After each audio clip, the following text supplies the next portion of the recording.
Hi everybody, it's Heather from One-to-One Physical Therapy.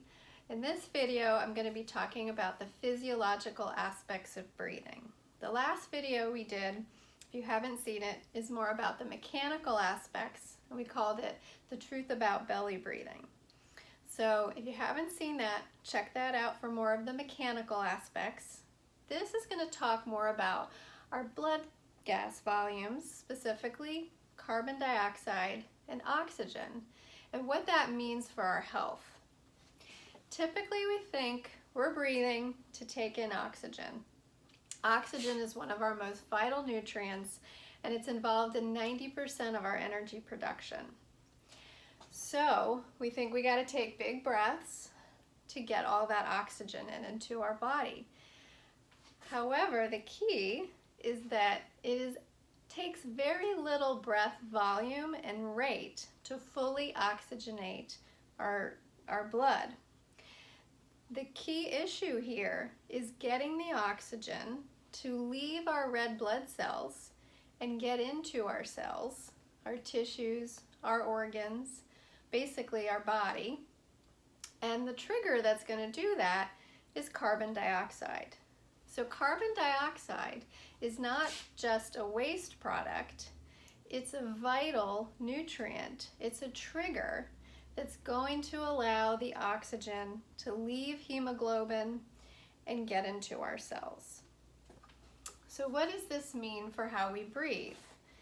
If you are breathing too quickly or in too big of a volume, meaning if you're breathing too much, you're likely getting rid of too much carbon dioxide.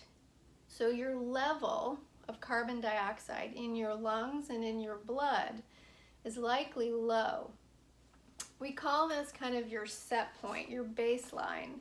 And your nervous system is regulating this. Your nervous system is working and giving your brain directions on how to breathe so that you can maintain this habitual carbon dioxide level.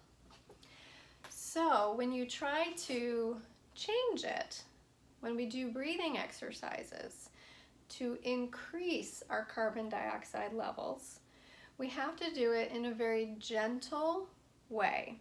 Because if you do it too aggressively, your nervous system will perceive it as a threat and not adapt to a new set point and have a higher tolerance for carbon dioxide. So a really easy test to determine if you have too low of a tolerance for carbon dioxide, it's a Buteyko test. It's called the control pause. Patrick McEwen, who is also a very renowned Buteyko instructor, he calls it the BOLT, B-O-L-T, body oxygen level test. And it's very simple. You're going to do just some normal breaths. And after a normal-sized exhale, you're going to pinch your nose and hold your breath until you feel a moderate urge to breathe.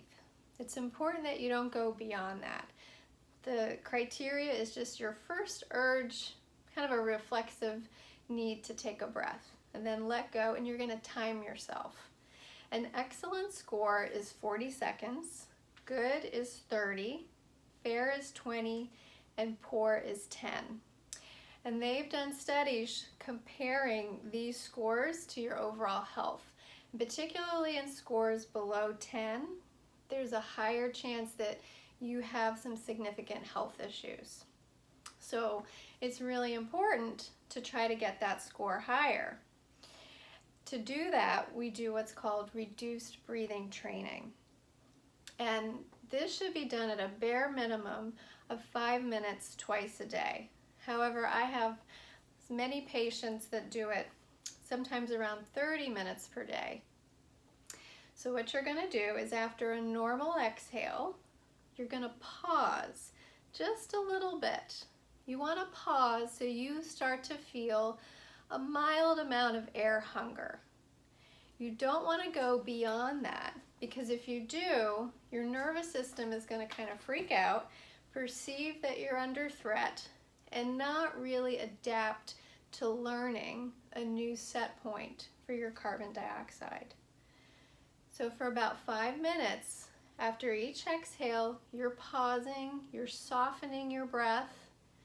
So you're slowing it down, but if you're taking big breaths, usually you're taking a little bit of a smaller breath, all around the parameter of maintaining a mild amount of air hunger. After you've done this for at least 4 minutes, stop, breathe normally for about 1 minute, and then retest your control pause. If it went up a few seconds, it means you trained appropriately. If it stayed the same or it went down, you probably pushed yourself too hard. So that's one element of the training. The other element is that on a day-to-day and night-to-night basis, you really need to be breathing through your nose. When you mouth breathe, you're generating an air turnover volume of about 15 liters per minute, 12 to 15 liters per minute.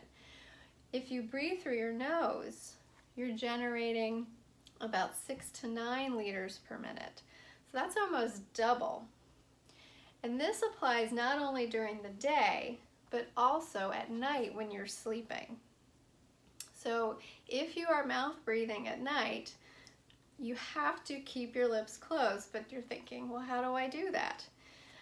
One really easy and kind of silly technique is to use tape. I use what's called Hypofix tape. I have a little strip over my lips, and if you check out the article that accompanies this video, it'll show you a picture. But myself, my husband, my father, and many of my patients, we tape our lips at night to make sure they stay shut. And many people will say once they start doing this, they feel like they get a lot more refreshing sleep. And that's because you're getting more carbon dioxide and you're getting more oxygen.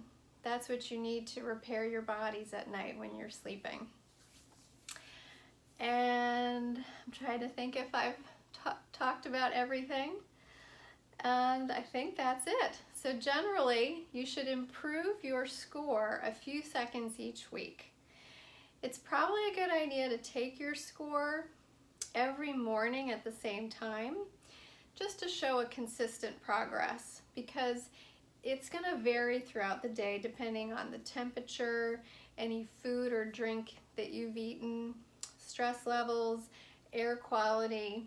So that way you have a better idea of how you're progressing.